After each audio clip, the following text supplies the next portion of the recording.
ఇదే సినిమాలు చూపించాలంటే నిజంగా అనుకుంటే వైఎస్ఆర్ పార్టీ అధికారంలో ఉన్నప్పుడు మీరు చాలా సినిమాలు చూడాలి.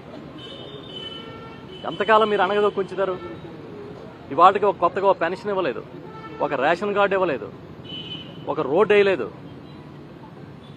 మాట్లాడితే అబద్ధాలు. ఈ వాళ్ళకి ఏ హెడ్లైన్స్ వస్తాయని అంబటి రాంబాబు గారిని సెంట్రల్ జైల్లో పెట్టినంత మాత్రాన వైఎస్ఆర్ పార్టీ భయపడిపోద్దని, వైఎస్ఆర్ పార్టీ కార్యకర్తలు బెంబెలెత్తిపోతారని అనుకోకండి.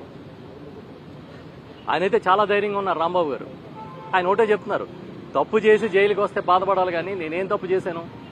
ఆ రోజు మాట దొర్లింది, దానికోసం వెంటనే పశ్చాత్తాపం చెప్పాను. అయినా సరే ఇంటి మీద దాడి చేశారు, అది వాళ్ళ నైజం. దీంట్లో బాధపడడానికి ఏముందని తిరిగి మాకు చెప్తా ఉన్నారు. పెద్దలు ఉండవల్లి అరుణ్ కుమార్ గారికి మధ్యన కొంచెం జ్వరం వచ్చిందని చెప్పానంటే ఆయన వెళ్ళిన వెంటనే ఫస్ట్ ఈయన్ని పరామర్శిస్తున్నారు, మీకు ఎలా ఉందండి అని. అంత ధైర్యంగా ఉన్నాడు ఆయన.